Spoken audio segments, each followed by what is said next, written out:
Hello watch fans, this is Anders here on Watch On channel.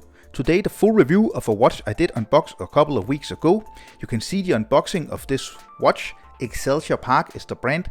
If you click the link down in the description or up in the right hand corner.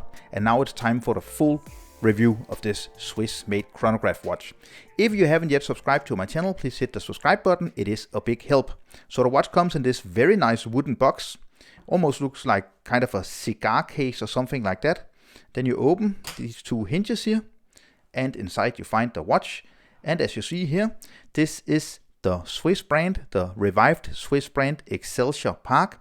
And as you also see here in this nice interior here, it is a brand that was established in 1866.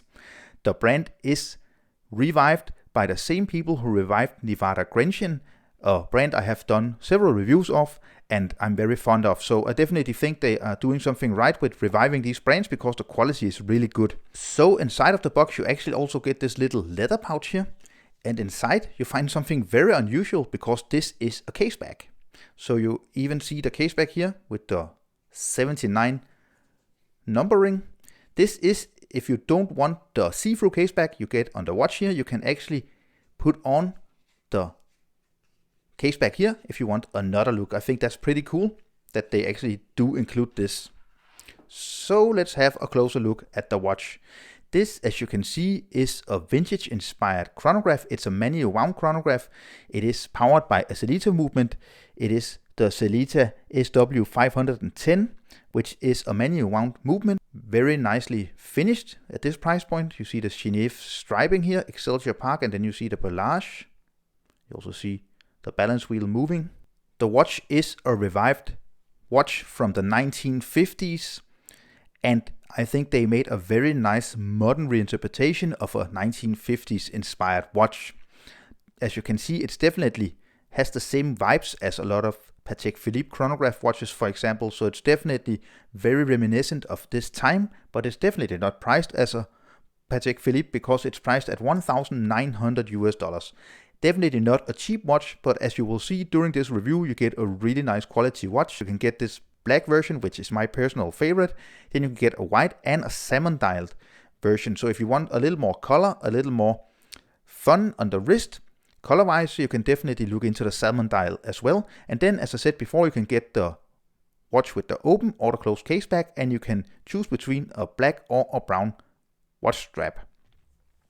So the watch is very nicely proportioned because you get some really nice dimensions, exactly 39 millimeters in diameter, which is really nice, 13.1 millimeters in thickness. I think that's perfectly fine because you see this hugely domed sapphire crystal, really well made. I really like also the way that they made the stepped case here. Beautiful. We're going to look more into the case just a little later in this video. Then you get 20 millimeter lock width. So if you want another strap, although this is a top quality strap, you can easily change straps. And then we get 47.3 millimeters from lock tip to lock tip. So definitely some nice dimensions. Not too small, not too big, still vintagey in its size. And why not, while we're at it, have an accuracy test of this movement because I'm hugely impressed. So this Sellita movement does give you approximately 48 hours of power reserve as far as I know. But what is very impressive is that you get this accuracy between 0 and +2 seconds per day. That's amazing. This is not a COSC certified watch in any way, and still you get COSC tolerances with the accuracy. So having a closer look at the dial, the case, and the strap, you see we get this nice telemeter, which was very used back in the days on the outside here. And let's just engage the chronograph. Now it starts running, you can see. You get the 30-minute counter here at 3 o'clock, and then you get the running seconds at 9 o'clock. Very simple dial with the printing, just Excelsior Park below 12 o'clock. Then you get the applied numerals, which are loom filled. You get the sword style hands, which are also loom filled. Why not have a look at the loom? This is Swiss Super Luminova, and I'm hugely impressed with the loom on this watch. I think it does a really nice job. Very nice that you actually get loom, although this is a vintage 1950s inspired chronograph watch. It is a very useful extra feature with this watch. It is also a watch that has 100 meters of water resistance, so you even get a very nice water resistance with this watch. Stop the chronograph and reset it. So let's have a look at the pushers. These kind of rectangular pushers, very nice click, Just listen.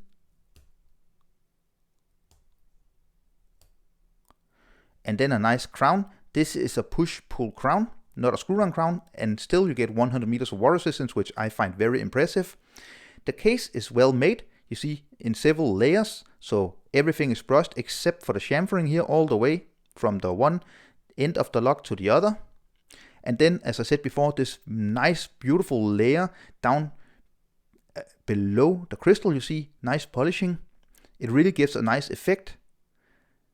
And the hugely domed sapphire crystal is really nice. It distorts in this angle just like a Hesalite or Plexi crystal, but it is actually sapphire, so you get the full quality of a very scratch resistant sapphire crystal.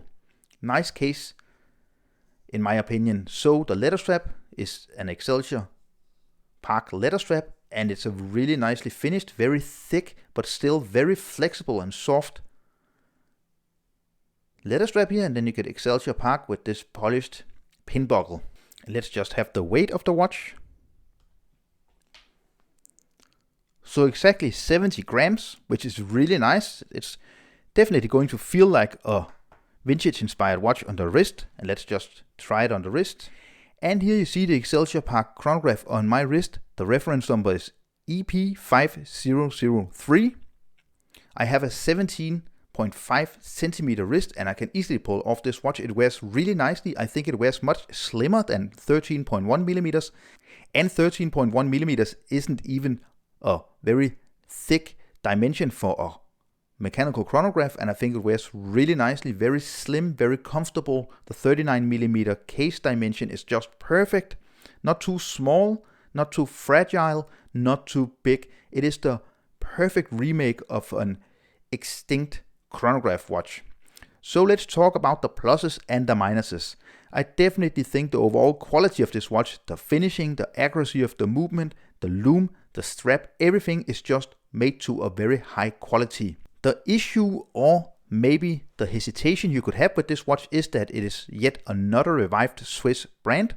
Although it's high quality, you get a lot of other options. You can, for example, look at RADO, you can look at Hamilton, you can look at Longines, and a lot of other brands if you're looking for these nice vintage inspired chronograph watches. Also, the price of $1,900 is something to think about when you buy a newly revived brand. You can get a lot of watch for around $2,000, so definitely the price is something to consider.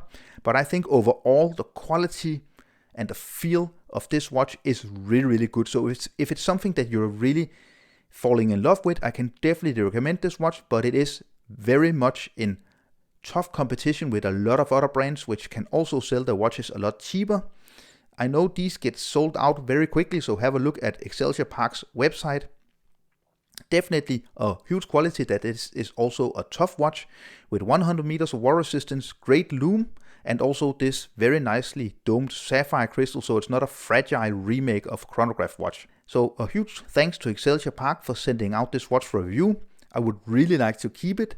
I really enjoy this watch, but I need to restrain myself and not get too big of a collection of watches.